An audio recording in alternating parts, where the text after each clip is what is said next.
Mereka mengabaikan Al-Quran, mereka mencampakkan Al-Quran. Al-Quran hanya dibaca, kemudian tidak dipahami. Al-Quran hanya sebagai pajangan di rumah saja.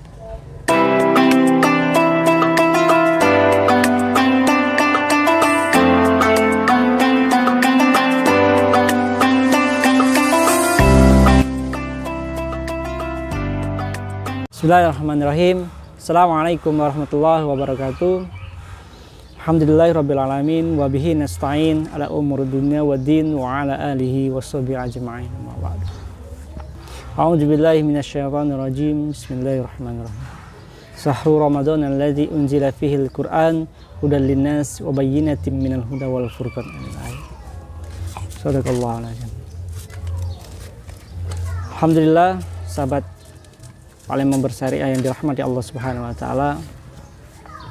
Patutnya lah kita bersyukur kepada Allah Subhanahu wa taala.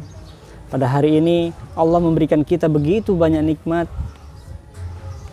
Nikmat iman, nikmat Islam, dan tentunya nikmat yang harus selalu kita syukuri adalah nikmat kesehatan. Sehingga pada hari ini kita masih bisa diberikan Allah kekuatan untuk kita menjalani ibadah puasa di bulan Ramadan.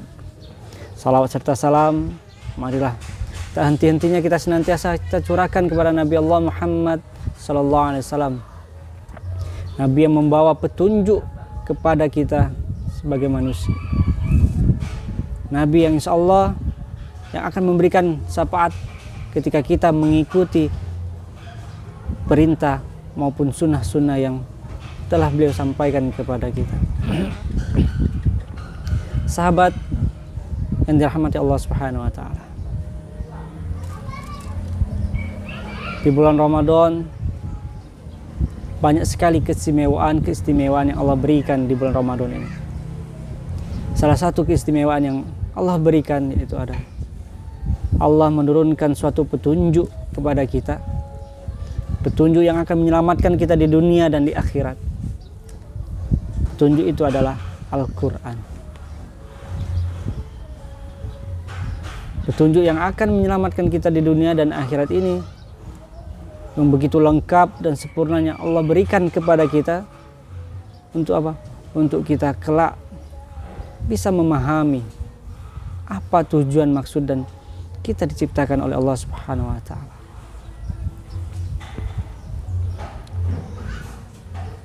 Namun sayang pada hari ini kita lihat mulai dari kerusakan, kemudian kemiskinan, pembantaian, penganiayaan, dan musibah-musibah yang terus menimpa kepada umat Islam hari ini. Kenapa? Karena umat Islam pada hari ini semakin banyak meninggalkan petunjuk ini. Mereka mengabaikan Al-Quran, mereka mencampakkan Al-Quran. Al-Quran hanya dibaca, kemudian tidak dipahami. Al-Quran hanya sebagai pajangan di rumah saja. Al-Quran hanya sebagai perlombaan, dan itu hanya terjadi oleh umat muslim pada hari ini. Padahal di dalam Al-Quran begitu banyak petunjuk-petunjuk yang akan insya Allah menyelamatkan kita. Ibaratkan suatu perjalanan, kita belum tahu tujuan yang akan kita tadi mau kemana arah kita. Maka kita membutuhkan suatu petunjuk, yakni peta. Peta inilah yang akan mengantarkan kita kepada tujuan yang akan kita cari tadi. Begitupun juga dengan Al-Quran. Akibat dicampakkannya Al-Quran, maka kita lihat, kita saksikan pada hari ini. Kerusakan di mana-mana, musibah di mana-mana. Penganiayaan, pembantaian terhadap umat muslim masih terus berlangsung pada detik hari ini juga. Ibaratkan sebuah penyakit, umat Islam hari ini sudah sangat-sangat memiliki penyakit kronis. Apa itu penyakit kronisnya? Ya, ini suatu penyakit yang mana mereka mencampakkan dan mengabaikan Al-Quran sebagai petunjuknya.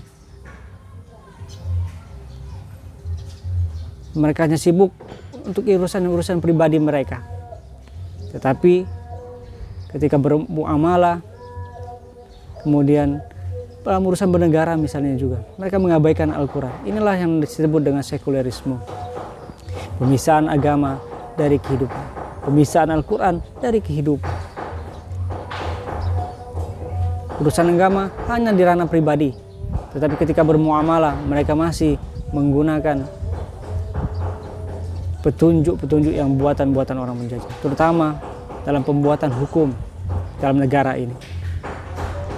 Mereka juga mengabaikan Al-Quran. Maka Al-Quran ibaratkan sebuah obat, bahkan bisa menjadi obat atas kerusakan dan terjadi pada umat Islam pada hari ini. Allah berfirman, A'udzubillahi minasyaitonir rajim. Syahrul Ramadan alladzi unzila fihi al-Qur'an hudal linnasi wa bayyinatin minal huda wal furqan. Allah menurunkan Al-Quran di bulan Ramadan, ya. Hudal linnas, petunjuk bagi manusia.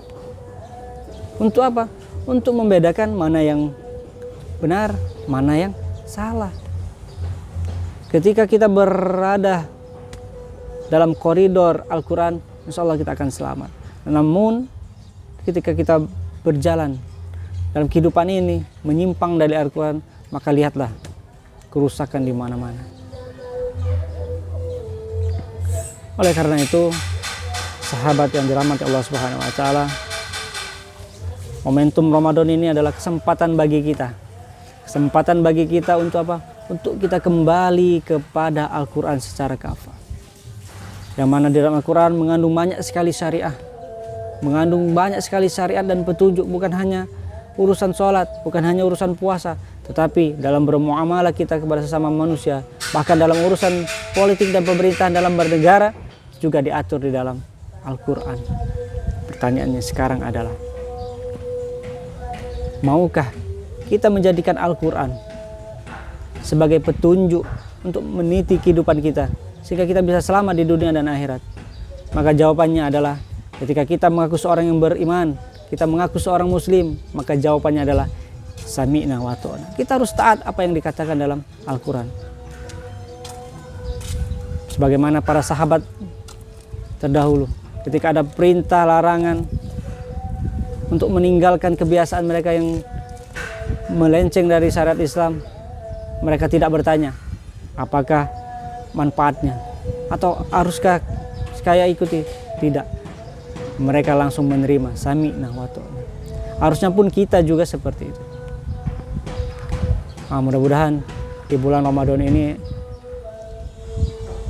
Al-Quran yang ada di rumah kita tidak hanya terdengar saat di bulan Ramadan, tidak hanya dibaca saat Ramadan, tetapi mari kita jadikan Al-Quran bukan sekedar hanya bacaan, tetapi kita pahami, kita amalkan, dan kita sebarkan Al-Quran. Mudah-mudahan Al-Quran bisa menjadi obat atas semua penyakit-penyakit yang menerpa umat Islam pada hari ini. Mudah-mudahan Allah Subhanahu wa taala memberikan kita kekuatan sehingga kita bisa menyuarakan kebenaran, sehingga kita bisa menyampaikan Al-Quran sehingga menjadi petunjuk yang insya Allah akan menyelamatkan kita semua. Terima kasih. Assalamualaikum warahmatullahi wabarakatuh.